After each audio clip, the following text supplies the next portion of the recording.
Well, hello, everyone, and welcome to our first ever Global Impact virtual conference hosted by ISTE community leaders. Here is our team that has been bringing you this day, and we are so excited that you're joining us. My name is Cami Cannikins, and I'm one of those ISTE community leaders on that Global Impact team that have brought today to you. I'm joining you today from Alberta, Canada, and we are happy to have today with us Kristina Pennell.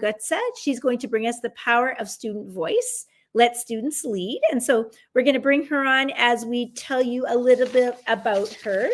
Kristina teaches drama and film at the Berlin Brandenburg International School in Brandenburg, Germany. She is passionate about pursuing equity and justice through student voice and student agency, in addition to amplifying the experiences of the global majority and marginalized staff and students using the arts as a medium for change. She's a facilitator of Student Justice Committee and the Gender and Sexual Alliance at her school, providing support and opportunities for students to lead. And I realized that I forgot part of the introduction at the top. You are a Filipino-Australian as well. So another truly global voice in our day of global impact. And so, Kristina, we turn it over to you. Hi, everyone. It's such an honor to be here. I'm super excited and grateful to have this opportunity to be with you all today. I'm very excited to be talking about the power of student voice and really focusing on what it means when we let students lead. So to begin, I would really like to take this opportunity just to pause for a moment and just acknowledge that there are multiple conflicts going on around the world. And if you feel so inclined to please just share in the chat any people or communities or countries or places where you are thinking about and holding space for those people. So I'm just going to have a moment of silence.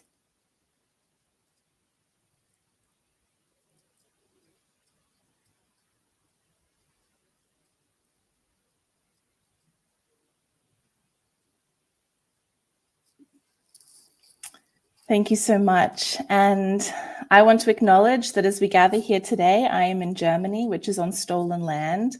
I stand on the traditional land of the Danes, the Frisians, the Roma, and the Sinti, and I honor with gratitude the land itself and the people who have stewarded it through the generations. This calls us to commit to continuing to learn how to better steward the land we inhabit as well. Indigenous people are still here, and they continue to demonstrate their talents and gifts amidst a backdrop of ongoing colonialism and oppression. Indigenous people are worth celebrating.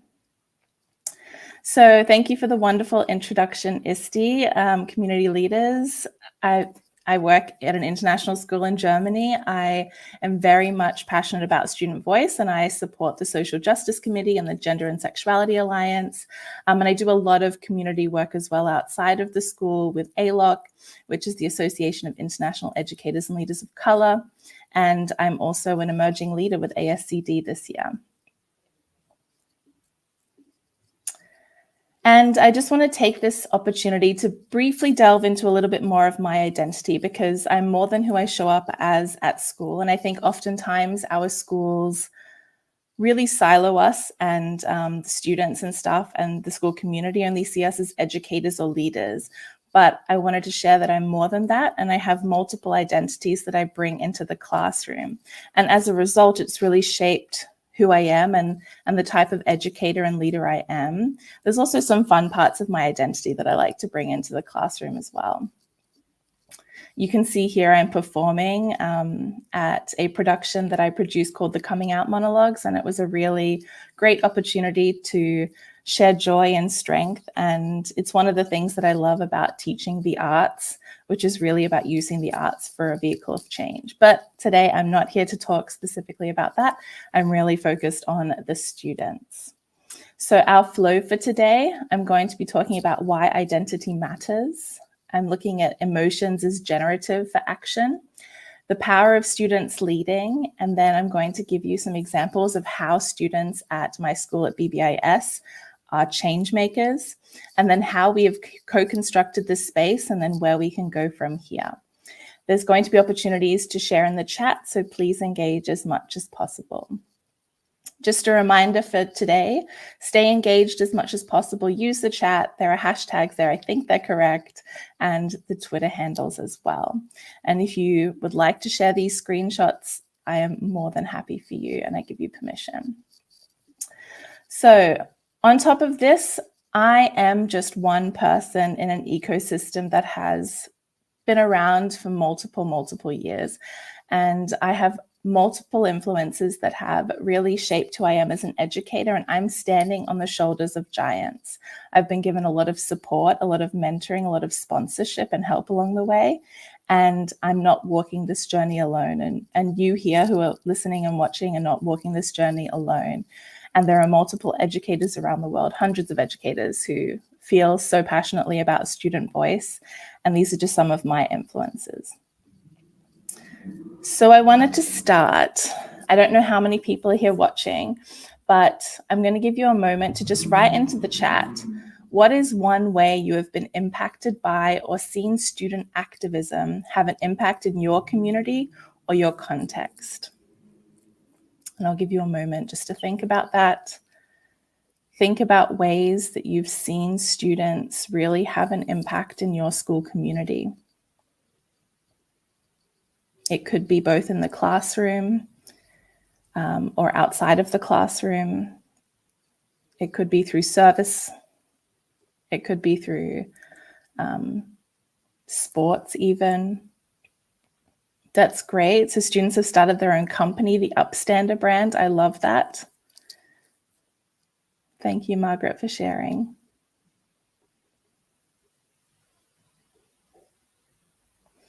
Yes, I think it's really important that our students share how impactful it can be to be upstanders and really use their voice to, when they see some injustice, say something about it. Organizing a property cleanup to a family whose house was destroyed by a fire. Wow, that's huge. And I love that aspect of just supporting the community. And it doesn't have to be huge activism that makes global impact. It really can be just within a smaller community. And elementary students ran their own project on recycling plastic in the school. Amazing. Another example of doing that in the community. Charlottesville and the Confederate statutes. They were worried about the plastic ending up in the ocean. Okay, amazing. Thank you so much for engaging. So when we consider the ways that we want to shift culture in our schools and our institutions, it's really important to understand that if we don't provide the time and the space for community members to recognize how our positionality and the positionality of our students and families shape the visioning and the decision-making in our institutions, then we are setting them up and setting ourselves up to fail. It is really important that we recognize how our identity has an impact. And there is a quote there that I've just kind of paraphrased from Sherry Spellick, an amazing international educator, and her article. Perhaps someone backstage can just drop that article in the chat to share with folks who want to read a little bit more about that. But I'll summarize a little bit about how our identity matters when we're working in the context of our schools. Because as Michelle Mi Jung Kim has said in The Wake Up, history, cultural and social conditions, our identities, power dynamics, they always matter. Because of our diverse identities, the way we've all been socialized to think and act, every single person experiences situations and topics differently. So seeing and understanding how our identities shape the context that students have, where they become change makers and leaders, we have to accept that as educators and leaders, as the adults in the room, historically, we have had power over students. We have the ability to set policies, to set dress codes, to set admissions requirements, to set behavior standards. These are just some examples of the ways that we as adults in our schools have power over our students. So in order to understand how identity then adds another layer to the way we interact and engage with our students because of the power we have, We must accept that in our education institutions, how we position ourselves as educators and leaders matters, because so often our students do not see themselves reflected in the makeup of the staff population. And then this causes tensions when students who are Black and brown, who are queer, who are disabled, who are neurodivergent, who share a marginalized identity, are not heard because their experiences are not shared by the very people making decisions about them. So identity matters because it intersects with the power relations that historically have had an impact in our schools. And if we divorce identities from our context, they just become labels, they just become words. And we can't do that because they have such an impact on how our positionality with students impacts the decisions that we make in schools. So what I'm suggesting is to use a power with model. So power over is where adults have control, or hierarchical people with power have control. But if we're using a power with model, it is sharing that power with our students. And in order to transform our schools and really support our students to be change makers, this shared power grows out of collaboration and developing meaningful and trusting relationships. And this is important because meaningful and trusting relationships cannot work if there is an imbalance and folks begin to get defensive or stonewall in our institutions. And I think it's very easy for the adults in the room, in our institutions, to do that, to get defensive if a student, someone who traditionally, historically hasn't had the power to make change, questions that. And so it's really important that we build this power with model on respect, mutual support, shared power, solidarity, influence, empowerment, and collaborative decision-making. And this, you may think, only works in secondary schools, but there have been a lot of examples where this works in primary schools and with early education students. Montessori education is really built around allowing young learners to lead their learning in the classroom or the space, the learning space. So right now, I would like to give you the opportunity again, just to write into the chat, perhaps some of the ways you already are modeling or plan to model power within your community contexts. Because power with is also linked to social power, the influence we wield among equals. And power with allows us to build bridges within groups, such as our schools or institutions, or within social change movements themselves, or even across differences in identity, such as race, class, gender, sexuality. And rather than dominating students and controlling them, we modeling power with allow collective action and doing that work together. But it really requires everyone to agree to this shared goal, because if there is, like I said, an imbalance in that or a misunderstanding in that shared goal, power with will not work.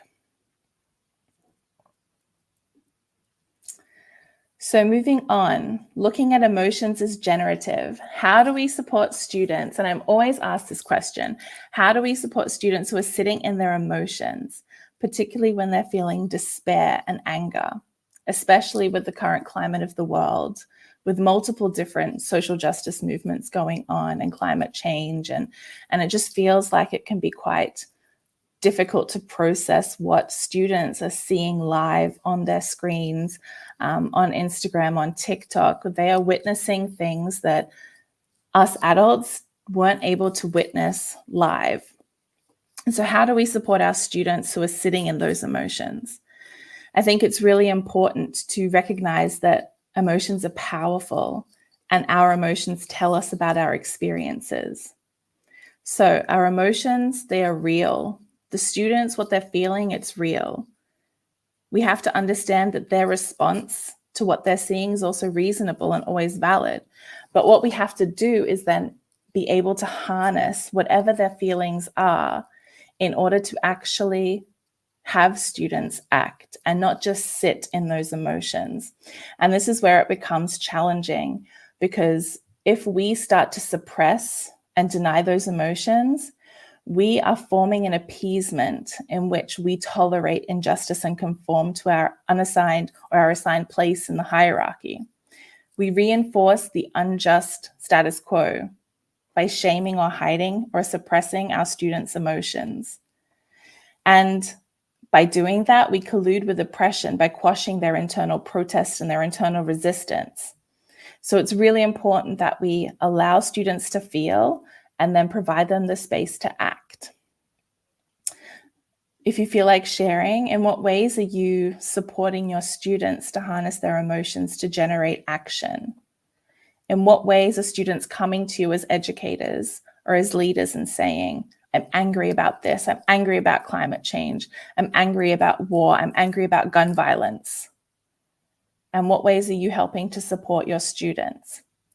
Or even if we look at it in a situation where it's just affecting perhaps small communities within classrooms and students are angry about, someone stealing a toy from them. In what ways are you helping students support their growth and their emotions to be able to take action? When I was in the classroom, we would talk about what was wrong and how we would take small steps. Excellent. And that's how the Upstander brand was founded. Amazing. Yes, really involving students in those conversations, and you are co-creating that, especially in the classroom, is really important. Co-creating anything that's happening in the classroom is a way to model power with. Thank you for sharing. So the power of students leading. Resistance to change has been harmful, or it has a more harmful purpose than what is actually being changed. And the things that cause educators and leaders to feel anger, to feel fear, to feel stress and anxiety, it's because our students are seeing the injustices and inequities and they're deciding, this is not okay, we want change. And that prompts a trigger in us, an emotional response. And we have to move beyond that as well, because it's not just about adding in social emotional learning lessons or diversifying the library shelves. It really is about disrupting inequitable traditions and structures. It's about that change. And change is hard for so many of us, but we never move forward if we're not open to change. Here are just some examples that are happening right now of students who are divesting from systems where they're not happy with the way things are going. And they're saying, we're going to take this into our own hands. And this is amazing, watching students across the world take part in protests and sit-ins and finding ways to do this peacefully. But at the same time, resisting and challenging the power structures that are there. So when I asked my students about some of their experiences at school, I'm based in Germany, just at a school outside of Berlin, and these students are leading change in our school, but they are also feeling resistance. So what are they saying? They're saying they want more acknowledgement of current events, because our silence is often perceived as complicity. Our silence is a response. It is an action in itself. And they want to be able to talk about these things and not be silenced. They want more abilities to learn about conflict resolution, critical thinking, analysis of bias. They want to be given the tools to be able to see what is truth and what is fiction online, because they're living and breathing it every day. They want diversity in topics. They want civics and the glossed over side of history. How often are our classrooms and the topics we choose to teach often one-sided or often taught from a Western lens? They want to know more. And what they want less of is repetition of themes and exclusion of diverse themes. They want less literature with racist undertones. There is too much literature out there that students are digesting and having the opportunity to debate and discuss that have racist undertones and have inhumane positions. and they are rejecting that. They want less debate surrounding the rights of historically marginalized identities, and they want less excuses from our educators. So how is that being handled in our school? And we're not perfect by any means, but our students are leading the change, and teachers are either having to get on board or they're being left behind. We have multiple clubs at the school that really focus on multiple different social justice movements. We have the Sunflower Club that looks at neurodiversity and hidden disabilities. We have the Social Justice Committee, which really brings in all aspects of activism, and which I'm going to be talking about mostly today. The Gender and Sexuality Alliance that focuses on LGBTQ+ identities. The Green Team, which is really focused on climate change and climate action. And then United World Schools, which is really trying to support connections with schools around the world. So what does this look like for our school? Our Social Justice Committee has created monthly zines, and hopefully someone in the chat can maybe share, or I think it's on the website, the link to our Student Social Justice Committee. And they are amazing, and they have they've curated a plethora of monthly zines, and I'm going to show you some examples which have been used to educate the school community. And they've also published it online.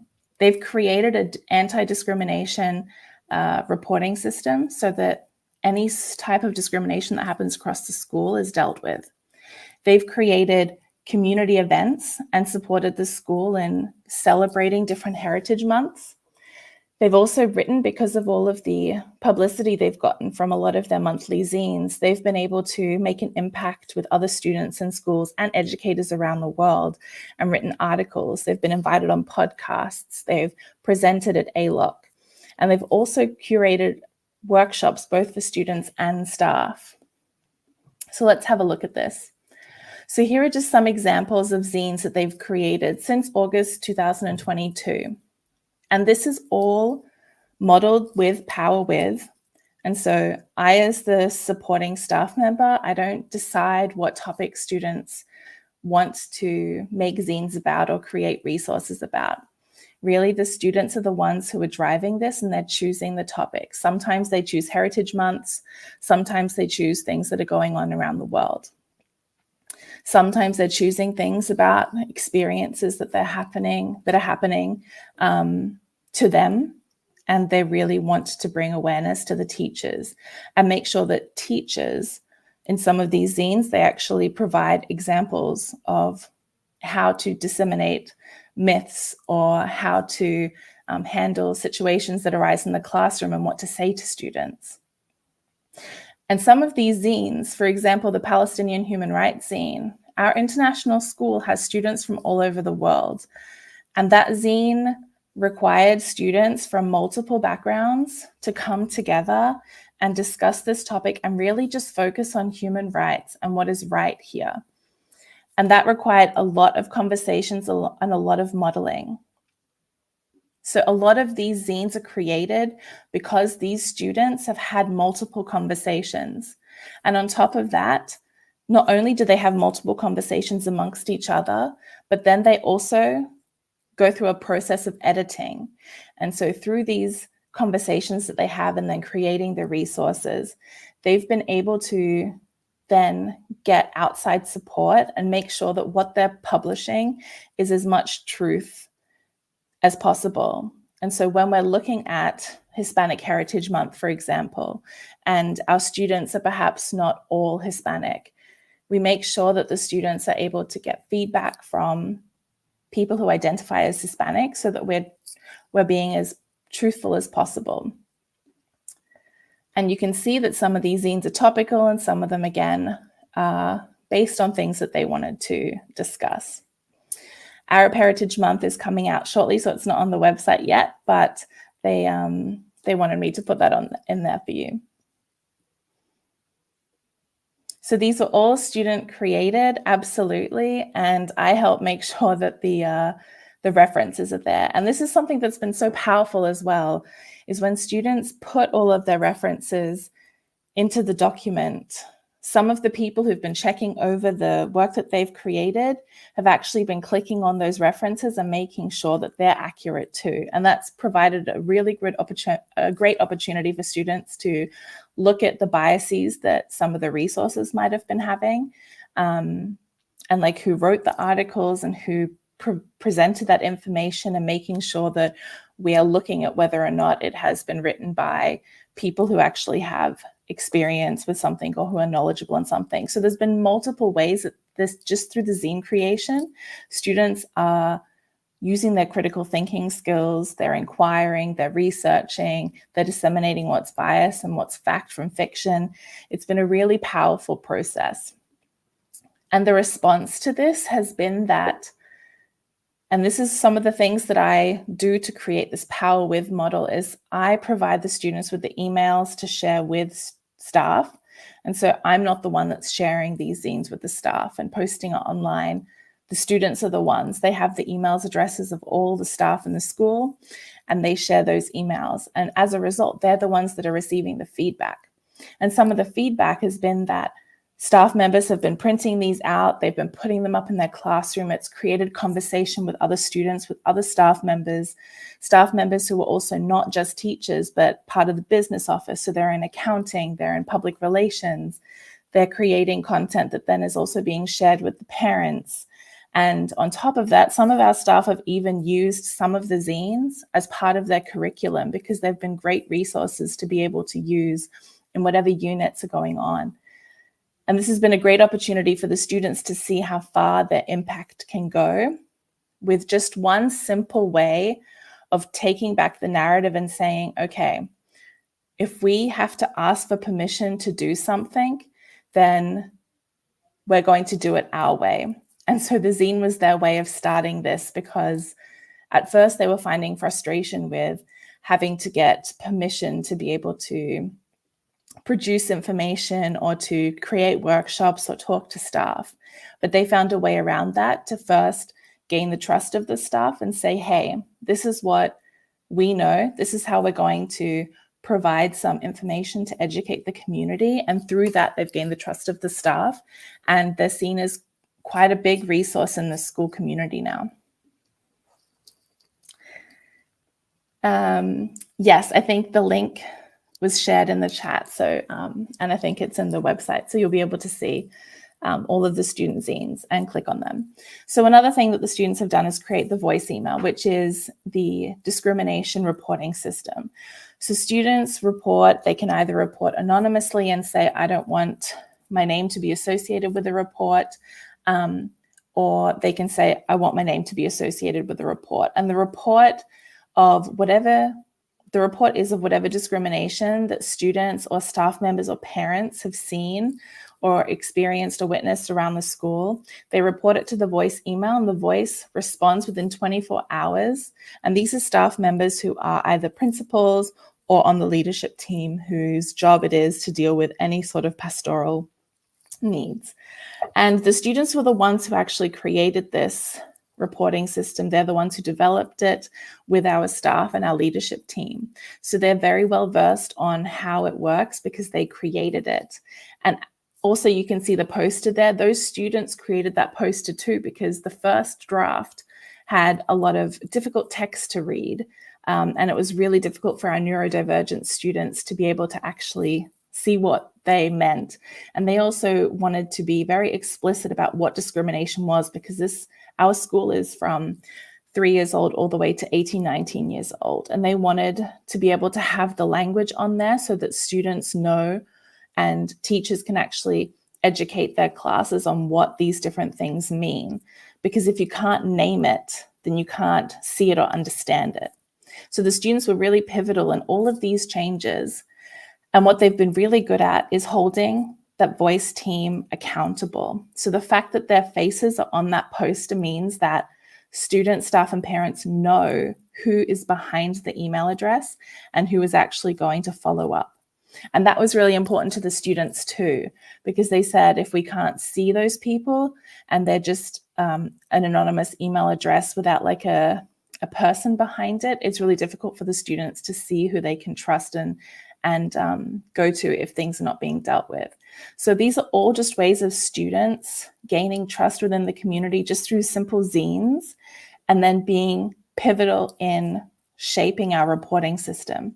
And the voice email, even if certain incidents are just there to collect data, it's been a really powerful tool to be able to see trends in the school. Again, if you don't have the data, you might be able to anecdotally say these things are happening, but if we can see the data and it's there, then you have to deal with it. On top of that, students have been really pivotal in shaping the professional learning of our school community, both for students and for staff. It hasn't always been easy, and this has taken a long time to get to this point. But the students have been incredible at remaining really resilient through tough times.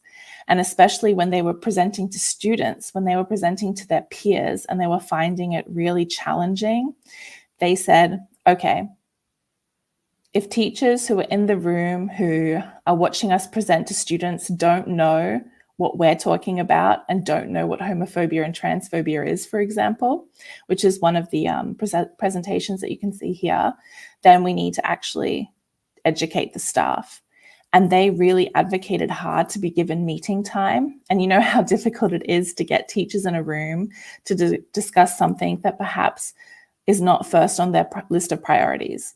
So they really advocated hard to educate the staff, and they've given staff workshops on pronouns, on gender, on LGBTQ plus identities, on neurodiversity, and how their experiences in the classroom, because they're not just data. Even though I said that we're collecting data, the data means something. Every piece of data is there because it's a student who's experiencing something. And they want teachers and staff to be able to understand that they matter and their experiences matter. So for some of our heritage months, I don't have all the examples here, but you can see them on our website. One of the most important things about these heritage months has been that the students wanted it to be a celebration. They wanted it to be joyful. There is lots of opportunities, often in our classes, to discuss when students are having to, or people of specific identities are having to overcome challenges. And they really wanted to celebrate different identities and make sure that students around the school were learning about these different people and the successes that they've had. And so it was our students that came up with a monthly calendar, which had a theme for each week, had events and challenges, and also resources that could be used by teachers. And they tried to make it as easy as possible so that the resources were videos and Kahoots and quizzes that they could use within homeroom time or advisory time, or even during our Innovators Week, could be used in different classes such as maths and science. And this was done through primary school through to secondary school. And the students really had to think about what was going to be appropriate to young children and also to the older students, and also relevant. And you can see as part of that, they also created art installations. So they're around the school.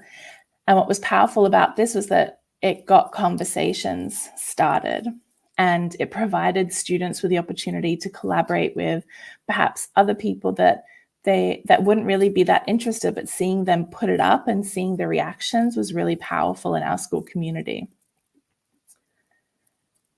So as I shared, there were themes, they were displayed on the TV screens, they were emailed out by our school director, and that was really important for the students. And again, they had to advocate for that. And I'm not the one who is advocating or being the middle person. I just tell them who to go to. I give them the email address if they need it, but they're the ones who've had to go and have those conversations. And when the director wasn't sure about the purpose of these emails or sharing it with the parent community, they were the ones the students had to communicate why it was important to them and why it was important that it came from the school leader, so that they encouraged people to get involved. And the other side of this was that students wanted to make sure that their parents knew what was going on in the classroom, because if there were any questions, at least the school director had shared the resources and parents could see exactly what was going on. So if they had questions, or if they potentially had some anti-racist rhetoric or anti-Black rhetoric, especially just with this month as an example, they could actually say, okay, have you actually looked at the resources? Because perhaps what you are thinking is not actually factually correct.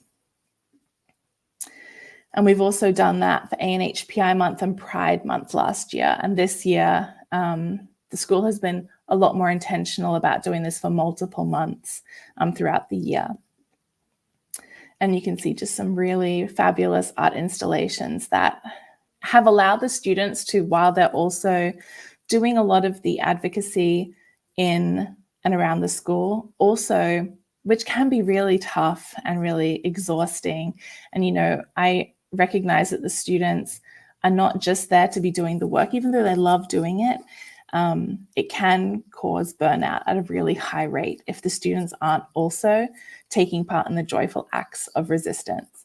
And so this is where my arts teacher hat kind of comes into play, and I really lean on the students to also take part in some joyful experiences. And these art installations have been some of the really powerful pieces that have brought the community together. On top of that, what has been really powerful is the student agency across the school. So they've been creating resources that have been explicitly supporting, you know, young learners all the way through to the high school learners. They've been creating resources for staff members. They've been creating resources for all of the educators and staff members at the school. And they've also been providing opportunities for young learners to, within their classrooms, come outside, you know, get involved in outdoor learning, which has been a big part of our school as well. And just, you know, creating some chalk art. During Pride Month, the students came and read to the young learners. They presented to the young learners in a really fun way. And I think that just goes to show how powerful it is when you have students who look like our young learners as well, our diverse students, coming into the classroom and sharing stories about love and friendship. And young learners are not inherently born with biases. Those biases are created in the classroom by not having diverse staff or not including diverse stories. And so we try to counteract that as much as possible through these months to really share stories about all students and all identities. And some of the more powerful things that happened was, and it was just happenstance, that we created a Pride parade. And it's not something that's compulsory. We don't want to force any students to get involved in anything, but it happened during a sports event that, as our young learners were walking with some of our older students, and they had created these powerful signs, and they had shared a lot of love through like tattoo making and just like creating art on their faces as well as on paper. And it was raining, so it was a really miserable day in Berlin. But at the same time, we got students who were watching the sports event to come and be part of the Pride Parade. And it was very obvious what it was supporting because of the flags and what the posters were saying. Not everyone participated, but just the very act of having the parade happen on campus was super important to show solidarity with our queer community in the school. And on top of that, our GSA and our SJC, the Social Justice Committee, they create movie nights that parents support by sending their students to come and watch these movies. And the movies are just things like, I can't even remember any examples right now, but we've had like the half of it, I think, was for secondary students. I can't remember the primary school ones. But there are some great movies which just show a diverse range of different identities that students can then be exposed to and just see as normalized. So here are some examples of some of the work that they've done by looking and sharing with educators around the world, especially in the international school world, through publications and organizations that are well received by international educators and leaders in our ecosystem. So they wrote an article for Thai Online. They also wrote an article for Interact, and really focusing on how powerful their voices have been in our school ecosystem. And they also run a podcast, and this is one of the most amazing opportunities for the students to really reflect on all of the change that they had been initiating and creating in the school community, and really reflecting on what that has meant to them and what that has meant for the school community. Because I think so often in this activism work that students participate in, even as adults, it's difficult to feel like we're actually making change when you're in it, and you feel like it's really hard and it's this constant uphill battle. But this opportunity on the podcast gave them the time to reflect and really see how far they progressed. And I think it's important for the students to recognize and be able to reflect back, just to see the impact that they've made and to celebrate that impact that they've had on the school community. How often do we really stop and just pause for a moment to do that?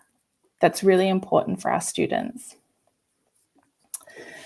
Okay, we're nearing the end of some of the things that I wanted to share with you that the students are doing, but this has been one of the most powerful things that the students have participated in the last year. The school that I'm currently working for is an international baccalaureate school, an IB school, and I think many international schools around the world have an IB curriculum. But the students saw that LGBTQ plus students were not recognized or supported openly by the IB organization. So they created an open letter and got signatures from students and staff around the world.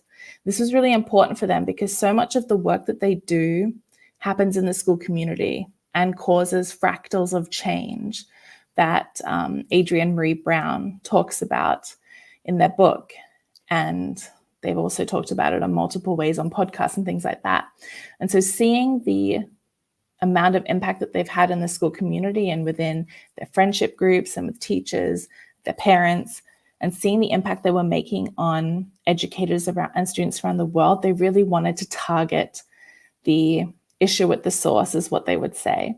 And so they created this petition, and they were really happy to get this many signatures, because not only was it the first year that the IB ever acknowledged LGBTQ plus identities in Pride Month, it was also the first year that they published that on their Instagram page, on their Twitter account. That was huge for the students. But they're not done yet. They feel like there is still more to be done because they haven't been able to meet with the IB. And so again, they've tried to go through the proper channels. They've tried to email and contact the IB, and the people that they've been in contact with have been very supportive, but they've never been able to meet. So they decided, okay, if no one's going to meet with us, we're going to have an open meeting. And so this has all been generated by the students. And if anyone wants to join their open meeting with the IB and other international educators and students, if you have students who want to join them and watch, then please sign up. Maybe the link can be dropped in. It's on the website anyway. But it's going to be a really great opportunity for students to share their journey with the IB and the impact that they've had, but also what they want the IB to do. Because the IB sets up the tone for other international schools. And so if they can get the IB to make shifts, then that is going to make a huge ripple effect in international schools around the world. Amazing, you already signed up. Thank you. So what's our role in all of this? I think it's really important that we co-construct these spaces. That's modeling that power with. We have to do it together, and it takes so much more time to do this. This didn't happen overnight. This has happened over years of working with students and gaining trust with students and curating spaces where students feel safe or safer to be able to be the people that they were born to be. But it requires humility from us as educators. We're the adults in the room and we should know best, but adult supremacy is at play in our schools. We have to model humility as well. Apologize when we get it wrong. Don't be defensive. We need to make sure that we're not intellectualizing this work because it becomes performative and dangerous. It's not about reading books. It's not about reading articles. Those things are important, but we have to move past the reading and take action, because this data that we're collecting, these numbers that we're seeing and statistics we're seeing of students who don't feel safe, they're real people. We need to be able to model distributive leadership, co-construct those boundaries with students, build structures to share safely, and finally, deprivatize that decision-making. I'm not the one making the decisions in the room. I'm just supporting them, bouncing ideas off of them. And I just wanted to share this quickly because I realized we're almost out of time. I just wanted to share this risk concern matrix. If you're ever worried about the risks, perhaps in your context based on a specific issue, you can use this to kind of see what the risks are, what the barriers are, and how concerned people are with the issue in your context. I share this, but I also say, even though there may be risks, we still have privilege and positionality. And yes, this was shared by Learning for Justice recently at a session that I actually attended, and I thought it was amazing, so I wanted to share with you as well. But even if there are risks, even if people are not concerned at all, even though they should be, do it anyway. This is really important as educators. Like I said earlier in the session, we have positionality. So please use your positionality and power in the schools and use it for good, and do the hard things anyway, because our students are doing the hard things. Okay, where to from here?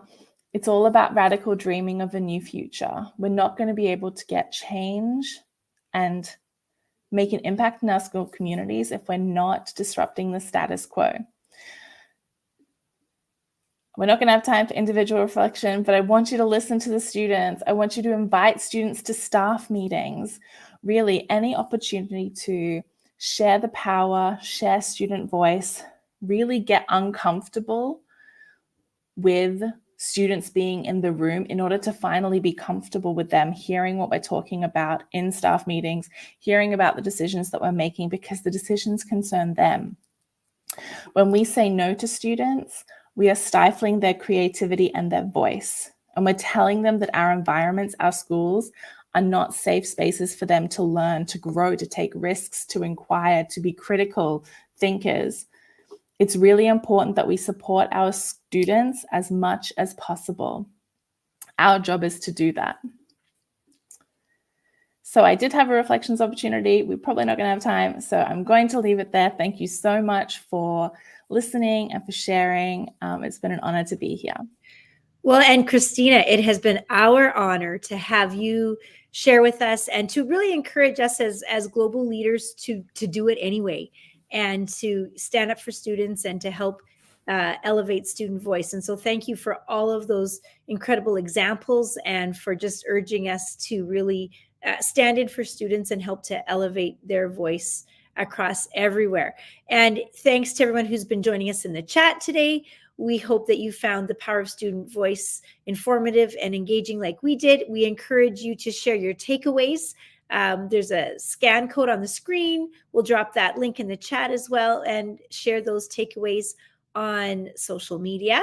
And with that, we want to make sure that we invite everyone back to our next session, which is going to be with Sandy Bansal on the gender gap in technology and education and AI. So that'll follow nicely from your session. That's coming up in a short 10 minutes. And so just thank you again, Kristina. And we're going to invite our other ISTE community leaders up on the stage here to just say goodbye. And I think everyone's coming up. There we go. So this has been your team for today. And we've been so happy that you're with us. Thanks again. And we will see you in 10 minutes, everybody. Join us live for the next session with Sandy. Bye-bye. Thank you so much. Amazing job. Amazing.